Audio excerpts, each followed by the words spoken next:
মার্কিন যুক্তরাষ্ট্র সবসময় ট্রাই করে যে কোনো কিছু আদায় করার জন্য একটা চাপ প্রয়োগ করে, কিন্তু সবসময় সেই চাপ যে কোনো দেশের ইয়েতে কাজে লাগে না। বিশেষ করে ইরানের মতো দেশে যদি হয় তাহলে সেটা কাজ কম করে। এটা তো আর ভেনেজুয়েলা না। তো এই হচ্ছে অবস্থা। আজকে যুদ্ধের ৪তম দিন। তো একটা সামারি দিয়ে ট্রাই করব। তো এখনও পর্যন্ত এটা আঞ্চলিক একটা যুদ্ধে অবস্থান করতেছে। এখনও বিশ্বযুদ্ধ তৈরি হওয়ার জন্য ওরকম কিছু ক্রিয়েট হয় নাই। এখন একটা আঞ্চলিক যুদ্ধে আছে। কিন্তু আঞ্চলিক যুদ্ধ থাকলে কী হবে, ওই আরব যে কান্ট্রিগুলো আছে ওরা হচ্ছে আঘাত পাইতেছে, কিন্তু ওরা এখনও ফিডব্যাক দেখাইতেছে না। ওরা মিউচুয়াল বা যে কোনো একটা চুক্তিতে করার জন্য ট্রাই করতেছে, যেটুকু খবর পাইলাম আর কি। তো এই যুদ্ধে যুক্তরাষ্ট্রে যে পরিমাণ খরচ বা গোলাবারুদের সংকট ক্রিয়েট হয়েছে,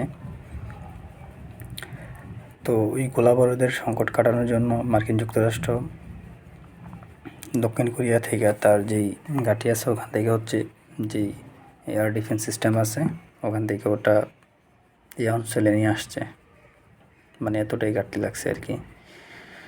আর হচ্ছে নেতানিয়াহুর মৃত্যু নিয়ে একটা ধোঁয়াশা আছে। তো গতকালকা উনি একটা সংবাদ সম্মেলনে আসছে মিডিয়ার সামনে, কিন্তু ওখানে মিডিয়ার কী হয়েছিল না, জাস্ট ওনার একটা তৈরি করা ভিডিও।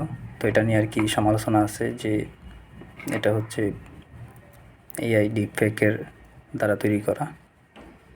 অনেকে ওখানে দেখাইতেছে যে এখানে ওনার মানে 6টা আঙ্গুল, এরকম একটা অবস্থা।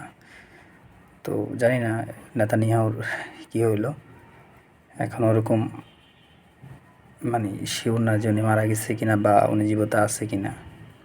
তো এই হচ্ছে আপডেট। আর খবর পাইলাম যে ইরাকে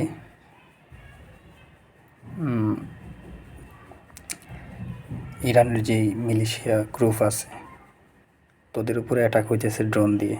আর ওই ড্রোনটা হচ্ছে মার্কিন যুক্তরাষ্ট্র ইরানের শাহেদ ড্রোনের যেই ক্লোন ভার্সন মানে কপি ভার্সন ওটার মতো আর কি ক্রিয়েট করছে। তো এটার দ্বারা অনেক কিছুই মিন করে যে শাহেদ ড্রোনের মতো ডিজাইন করা একটা আর ওখানে ওই যে ড্রোন বা যে মিসাইলগুলো মানে ক্লোন আকার যেগুলো তৈরি করা হইতেছে, যে ওখানে যদি ইরানের কোনো কিছু লিখে দেওয়া হয় তাহলে যদি মার্কিন যুক্তরাষ্ট্র যে কোনো অ্যাটাকগুলো করে ইরানের যারা মিত্র, তো মিত্রদের উপরে যদি কোনো অ্যাটাক করে তো মিত্ররা ভাববে যে এই অ্যাটাকটা হয়তো ইরান করছে। কারণ ওই যে ড্রোন আর হচ্ছে মিসাইল এখন ওনারা করতে পারে নাই, কিন্তু ড্রোনগুলো ক্রিয়েট করতেছে, যেটা খবর পাইলাম আর কি। তো ওই ড্রোনগুলোতে যদি ইরানের যদি কোনো কিছু লোগো টোগো বা কিছু করা হয়, পতাকা এরকম, ওই ডিজাইনটা যদি করতে পারে তাহলে হচ্ছে এখানে একটা ফলস ফ্ল্যাগ যুদ্ধ তৈরি হবে আর কি। কে যে কাকে মারতেছে মানে এটা বোঝা যাবে না।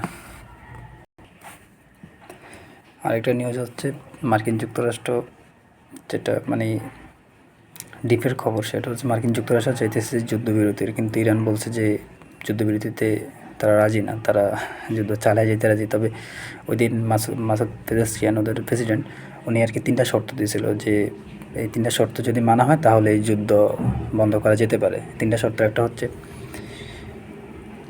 ইরানকে তার বৈধ অধিকার ফিরে দিতে হবে, মানে হচ্ছে ইরানের উপর যেসব নিষেধাজ্ঞাগুলো আছে তেলের উপরে ওগুলো আর কি যেন না করা হয়। দেন হচ্ছে এখান থেকে মার্কিন যে মানে আধিপত্য এটা থাকবে না। আর হচ্ছে ভবিষ্যতে ইরানের উপর কোনো অ্যাটাক হবে না। প্লাস হচ্ছে এখন যে ক্ষয়ক্ষতিগুলো ইরানের উপর হয়েছে তো ওগুলোর আর কি ক্ষতিপূরণ যুক্তরাষ্ট্রকে বহন করতে হবে। এই 3টা কন্ডিশনে দিছে আর কি। মার্কিন যুক্তরাষ্ট্র তাদের যে মিত্র আছে পশ্চিমা মিত্র, ওদের থেকে ওরকম একটা সাড়া পাইতেছে না। এখন আবার রোমানিয়ার ঘাঁটি রোমানিয়া ইউজ করতে দিছে। আর হচ্ছে ফ্রান্স এবং ইউকে তারা সশরীরে না থাকলেও তারা হচ্ছে তাদের যেই এই অঞ্চলে যেই ইয়েগুলো আছে, ঘাঁটিগুলো আছে, ওটাও ইউজ করার একটা ইঙ্গিত পাইতেছি। আর হচ্ছে ওদের ফ্রান্স এবং হচ্ছে ইউকের যে ইয়ে আছে যুদ্ধজাহাজ, ওগুলো আর কি এই অঞ্চলে বিটতেছে, এরকম নিউজ দেখতেছি। এ হচ্ছে অবস্থা মিত্রদের। আরেকটা ইয়ে হচ্ছে মার্কিন যুক্তরাষ্ট্র ইরানের উপরে ফার্স্ট টাইম যে অ্যাটাকগুলো করছে ওগুলো তো হচ্ছে মিলিটারি বেস, দেন হচ্ছে এখন তেলের উপরে ইরানের যে তেল ওখানে অ্যাটাক হইতেছে, আর হচ্ছে বিদ্যুৎ যে কেন্দ্রগুলো আছে ওখানেও অ্যাটাক হইতেছে। আবার এদিকে ইরানও বসে নেই, ওরা হচ্ছে উপসাগরীয় যে আরব কান্ট্রিগুলো আছে ওদের হচ্ছে বিশেষ করে পানি শোধনাগার, কারণ এটার পানির উপরেই এই উপসাগরীয় দেশগুলো মানে খুবই ডিপেন্ডেন্ট, ওখানে অ্যাটাকগুলো করতেছে। দেন হচ্ছে কিছু কিছু ক্ষেত্রে দেখা যায় যে বিদ্যুৎ উৎপাদন কেন্দ্রে অ্যাটাক হইতেছে, আর ওদের তেলের যে ইয়াগুলো ওখানেও অ্যাটাক হইতেছে। ওই দিন হচ্ছে এই ইরানের একটি ব্যাংকে অ্যাটাক করা হয়েছে, মার্কিন এবং ইসরায়েলের যৌথ হামলা। তো ওই অ্যাটাকের পরে ইরান বলছে যে তাদেরও যেসব ব্যাংক আছে মার্কিন যুক্তরাষ্ট্র এবং ইসরায়েলের সাথে সম্পর্কিত যেসব ব্যাংক আছে মিডল ইস্টে, ওখানে তারাও অ্যাটাক করবে। মার্কিন যুক্তরাষ্ট্রে যে সিনেট আছে ওখানে এই যুদ্ধ বন্ধ নিয়ে একটি ভোটাভুটি হয় সিনেটে, কিন্তু যারা ভোট দিবে সব সিনেটর ওরা তো সবাই হচ্ছে ইসরায়েলের গোলাম, এই প্যাকেট টাকায় চলে। তো যার কারণে হচ্ছে ওই ভোটাভুটিতে যুদ্ধ বন্ধ হওয়ার জন্য কোনো বিল পাস হয়নি। এই হচ্ছে অবস্থা। আর হচ্ছে মার্কিন যুক্তরাষ্ট্রে আরেকটা ঘটনা ঘটতেছে, সেটা হচ্ছে ওদের যেই সৈনিকরা আছে ওদেরকে বোঝানো হচ্ছে যে এটা একটা মালহামা, শেষ যুদ্ধ, ধর্মীয় যুদ্ধ। এই হচ্ছে অবস্থা। আবার গতকালকে দেখলাম যে নেতানিয়াহু যে এআই ডিফেক্টের মাধ্যমে যে ভাষণটা দিছে ওখানে উনি এসব বিষয় উল্লেখ করছে আর কি, যে ওদের মাসিহা আসবে, এখানে একটি তারা বড় রাষ্ট্র ক্রিয়েট করবে, গ্রেটার ইসরায়েল, দেন হচ্ছে তারা সুপার পাওয়ার হবে, এগুলোই তারা মানে উনি বললো আর কি। আবার এইদিকে ট্রাম্প তার যে আশেপাশে যেই উপদেষ্টাগণ আছে, মার্কো রুবিও, স্টিভ উইটকফ, ওদেরকে দোষ দিতেছে যে যুদ্ধ শুরু করার জন্য তারাই নাকি উস্কাইছে আর কি, তারাই নাকি ওরে উস্কাইছে। ইরানের বর্তমানে অর্থনীতি দাঁড়ায় আছে তার তেলের উপরেই। তো এই যুদ্ধ যে হইতেছে কিন্তু তার তেল রপ্তানি বন্ধ নাই। সে আগে প্রতিদিন যেটা নিউজ দেখলাম 2.1 মিলিয়ন 2.00 মিলিয়ন ব্যারেল তেল রপ্তানি করতো, কিন্তু যুদ্ধ শুরু হওয়ার পর থেকে সে প্রতিদিন এর থেকেও বেশি তেল রপ্তানি করতেছে, বিশেষ করে চীনে। এবং ভারতের একটা নাম আছে, দেখলাম যে 2.1 মিলিয়ন ব্যারেল তেল সে প্রতিদিন রপ্তানি করতেছে, মানে তার বন্ধ নেই আর কি। আর হচ্ছে রাশিয়া একটা সুযোগ নিতেছে, এই তেলের যে অস্থিরতা এখানে একটা সুযোগ নিতেছে। সে যারা পশ্চিমা যারা আছে ওখানে ওদের বলতেছে যে তোরা যুদ্ধটা বন্ধ কর, ইউক্রেনের সাথে যে আমার খেচালটা এটা কর, আর তোদেরকে আমি তেল দিই, মানে রাশিয়া সুযোগটা নিতেছে।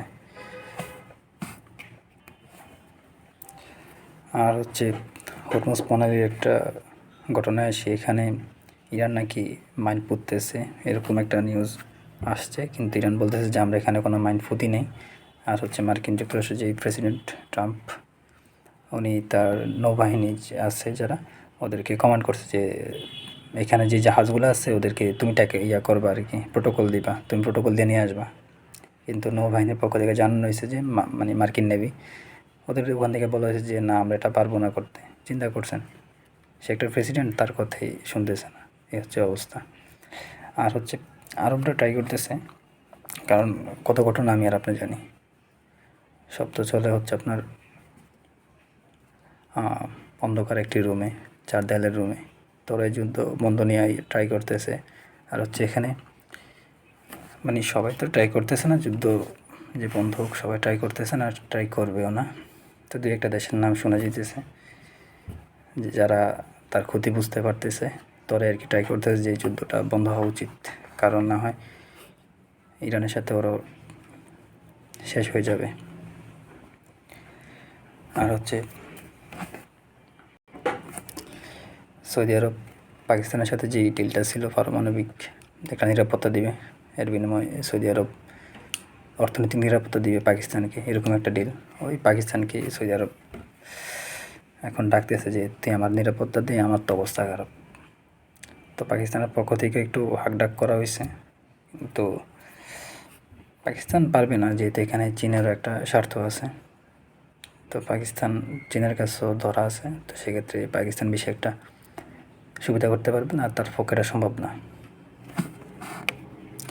আর তুরস্কে আজকেও অ্যাটাক হয়েছে, এ পর্যন্ত 3বার ব্যালিস্টিক মিসাইল অ্যাটাক হয়েছে ইরান থেকে।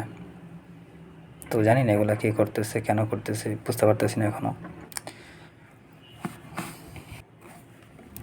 এদিকে ট্রাম্প এবং পুতিনের একটি ফোন আলাপ সামনে আসছে, যেখানে একটা নিউজ হয়েছে যে ট্রাম্প পুতিনকে বলতেছে যে এই যুদ্ধ তাড়াতাড়ি শেষ হয়ে যাবে, এই ইরান যুদ্ধটা। ট্রাম্প পুতিনকে আর কি আশ্বাস দিয়েছে যে এই যুদ্ধ তাড়াতাড়ি বন্ধ হয়ে যাবে। মার্কিন যে গোয়েন্দা রিপোর্ট আছে ওখানে একটা বিষয় উঠে আসছে। ওখানে বলা হয়েছে যে ইরানের যে সরকার আছে এটি খুবই শক্তিশালী সরকার। এটা আপনার হচ্ছে রয়টার্স প্রকাশ করছে। আর গতকাল মার্কিন যুক্তরাষ্ট্রের একটি তেলবাহী বিমান KC-135, ওই বিমানটি হচ্ছে ভূপাতিত বা বিধ্বস্ত করা হয়েছে। ইরান বলছে যে ইরান এটি করছে, আর মার্কিন যুক্তরাষ্ট্র বলছে যে এটি ত্রুটি থাকার কারণে এটি হয়েছে আর কি। ওখানে যে 6 জন ক্রু ছিল, মানে আজকে একটু আগে খবর পেলাম যে ওই 6 জন নাকি মারা গেছে। তো এই হচ্ছে অবস্থা। সাথে ইরাকে থাকা ফ্রান্সের ঘাঁটিতেও অ্যাটাক হয়েছে, এই খবরও পাইতেছি। তো ইরান এটি স্বীকার করছে যে ইরানের থেকে অ্যাটাকটা করা হয়েছে। মানে খেলা যে কোন লেভেলে চলতেছে। তো এই হচ্ছে অবস্থা আর কি, দেখা যাক কী হয় সামনে। তো এখনও পর্যন্ত অনেক দিক থেকেই ইরান কিছুটা এগিয়ে আছে। আর হচ্ছে হ্যাঁ, ইরানের অনেক ক্ষতি হইতেছে, এটা ঠিক।